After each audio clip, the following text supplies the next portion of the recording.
What's going on, guys? Xbox Gut. Welcome back to another video. So in today's video, man, I could not wait to make this video. I know I'm a little late, but my power was out yesterday. I should have uploaded a video yesterday, but my power went out, so I couldn't do a video. This video is going to be called New to JRPGs? Try this. So this video is catered towards new JRPG fans and, veteran JRPG fans all alike. So if you don't know what a JRPG is, if you don't even know what a RPG is, because RPGs are, pretty much the same thing, just a JRPG is a Japanese role-playing game. So an RPG is a role-playing game. And what is a role-playing game? So it's basically where it has a pretty heavy, influential story, and you take these characters through sets of arcs in the story, and you level them up, and you get them better armor and gear and weapons and skills and stuff like that. And typically in an RPG, you run around and you collect new party members and stuff like that. I just want to show you guys what some great starting JRPGs are, what some midway JRPGs are, and what are some endgame JRPGs you should be playing. I'm not an expert in JRPGs, but I love them so much. I have a few pretty good ones under my belt, including Xenogears, which is definitely notorious for being really, really, really long. Without further ado, let's get right into it. All right, guys, so for the first game I have, and it's actually one that I'm playing through right now. This game is going to be Dragon Quest IX on the Nintendo DS or the Nintendo 3DS, whichever way you're playing it. Yeah, man, this game, Dragon Quest IX, is such a perfect starting JRPG, man. If you're a fan of Dragon Ball or Dragon Ball Z or anything like that, man, this is done by Akira Toriyama. All the art style, all the enemies, all of the monsters and stuff like that, even your own party members are all in this handheld journey. It is so much fun to play, and it is not hard whatsoever. I haven't really died much. I haven't even came into a hard part, honestly, and I'm already about to finish the game. So it's definitely a great entry point. There's no hard, turn-based JRPG, mechanics or anything like that, because a lot of RPGs and a lot of JRPGs, if they aren't action RPGs or action JRPGs, most of the time they're turn-based and they have their own twist on turn-based combat. Well, here to tell you, Dragon Quest IX doesn't have a twist on it. It's basic traditional turn-based combat, and I love it. It's full-on co-op with other people that are around you, so if you have other people that are playing it and stuff like that, definitely get around. You can play co-op and around the entire co-op campaign. It's super cool. But let's move on to the next game. So the next game I have to show you guys is something that's definitely more easy to get into. And it's not just this game in general. I have a whole stack of them right there next to me, but this is the one that I just had on hand. Pokemon Sun, just any of the Pokemons in general. You got Crystal, you got Violet, Scarlet, Arceus. Any Pokemon game is a JRPG game at heart. It's turn-based. You catch and collect monsters and build them up. And alright, guys, for my third and final great starting JRPG, there's tons and tons and tons of great starting JRPGs out there. This game right here could be a video of itself. This is the original cartridge that I had on the Super Nintendo. This, you can get on emulators, man. You can run this on a literal piece of crap laptop. This is Super Mario RPG Legend of the Seven Stars. This game right here, man, was what broke me into the love for JRPGs. This is developed by Square. Before it was Square Enix, this is Squaresoft. They took everything they knew about Final Fantasy and made an entire Mario JRPG around it. And the story is actually fantastic. It's not just Bowser takes Peach and that's that. No, it has a great story. And it is so simple. The fact that you have the active time-based combat, it's not active, it is turn-based, but you can, whenever you're going in for an attack, you can press A as soon as you're about to attack and do a double hit. It's really active, it's fun. It's really just full of lighthearted characters in the Mario universe, including some new ones like Mallow, Geno being one of my favorite characters almost of all time. Yeah, guys, this game is so good and just nostalgic. It hits home for me for sure. And alright, guys, if you guys want to branch off into something a little more advanced, a little more crazier, people have started with these JRPGs from the beginning of time, man. This game might even have been your very first JRPG. This is going to be Final Fantasy VII.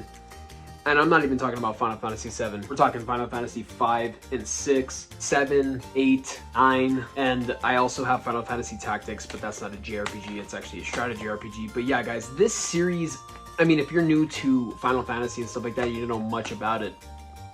Final Fantasy is a series that isn't ongoing each game has their own set of characters and stuff like that. Like Final Fantasy 7 stars Cloud Strife, and the Final Fantasy 9 stars these guys. I don't know much about Final Fantasy 9. In fact, I would say that Final Fantasy 9 is one of those endgame JRPGs, man. I heard it on a YouTube video, so don't take my word for it, but I heard that this is one of those games where Sakaguchi was at his peak. This was like his final game that he worked on himself, and this is kind of like the culmination of every single Final Fantasy. So if you haven't played a Final Fantasy, kind of wait this one, put this one on the back burner. But yeah, if you haven't played one, I definitely recommend Final Fantasy 7. I have played a decent chunk of it. I really enjoyed this game a lot. The story is so good, and if you haven't, check out Crisis Core because it's a prequel to this game. It is so good. I mean, the gameplay is kind of shit, but the story is so good and is vital to this game for sure. Final Fantasy 8, on the other hand, I mean, the combat system is definitely convoluted. It's very hard with the whole GF system and the whole junction system. It's definitely weird, but I dig it. I haven't gotten too far. I'm only on like disc 2. I'm not actively playing it whatsoever, but I would like to get more into it. And people hate it because it had to be better than one of the greatest games of all time, Final Fantasy 7. So, you know, here goes to Final Fantasy 8. And then you got games like the Final Fantasy Collector's Anthology. This one is a collection of Final Fantasy 5 and 6. This is really cool because this came out on the PlayStation 1. And, you know, you didn't know too much about Final Fantasy 5 when it came out in the West, but you got it. It was super, super cool to get it in the West, finally on the PlayStation. And I'm pretty sure from critics, they enjoyed it. And if you guys, everyone knows one of the best JRPGs of all time is Chrono Trigger. Yeah, man, Chrono Trigger's so sick. I love the game. It definitely is my second favorite JRPG of all time behind Xenogears. Chrono Cross is its kind of like loose sequel. It's not really a sequel, but it is in the same kind of universe, I guess you should say, very loosely. But this game is another kind of like, not real end game, but kind of moderate level JRPG. So alright guys, to kind of wrap up what the moderate level JRPGs are, you got Final Fantasies 5, 6 through 9, and Chrono Cross. Like I said, you can easily start in the moderate level. You don't have to start in the super easy like the, you know, the Legend of the Seven Stars or Pokemon or anything like that. You can definitely hop into these. These have more in-depth stories, I would say. But let's get into the really, really long JRPGs. So for me personally, Octopath Traveler, I know the second game just came out, but this first game is definitely not a JRPG you should pick up if it's your first JRPG, man. It's so hard. If you're not knowing what you're doing with your JRPG, guys, if you don't know how to build your team, if you don't know how to build your party, you're gonna regret it, man, because this game just definitely punishes you if you don't know what you're doing. Really fun game though. I really want to play the second one. Yeah, guys, another extremely long JRPG is Xenosaga, man. I am about to finish up the first one. I love it so much. Really great game. It's just it's cutscene the game, man. It's really cutscene the game. And then I hear that the second one isn't so good, but they're about 50 hours a pop if you really want to suck all the time out of it. It's about 65 hours each. You know, really long games, but this game right here is really expensive, around the $250 mark nowadays. And this one is in literal perfect condition. Another one of those extremely time-consuming JRPGs that I don't own, that I do want to own for the original PlayStation, is Dragon Warrior 7. That is a game that takes around over 120 hours to finish. 3DS remake though takes around 70 to 80.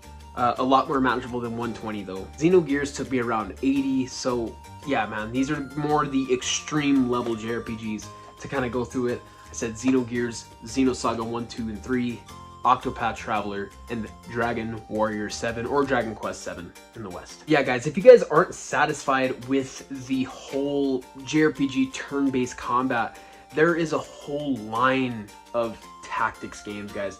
This is Final Fantasy Tactics, and the thing is I do not enjoy tactics games whatsoever. I don't hate them. I mean, you could like what you like, but this is just not my style of game whatsoever. This is actually up for sale right now. Tactics games are just way different than the traditional turn-based. It's base set on a grid and stuff like that, and you kind of manage each one of your party members like a chessboard. It's really in-depth. I might just be a burn braid guy. I think that if you guys aren't satisfied with the whole turn-based and you want something a little bit more like chess, definitely tactics games. Yeah, guys, I hope you guys enjoyed this video. I know I've been going on and on about JRPGs, but yeah, guys, let me know if I convince you to check out one or two maybe.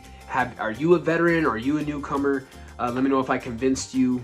But yeah, guys, if you guys are new, don't forget to subscribe. It's been Xbox Gut. Join the Discord down in the comment section. Later, guys.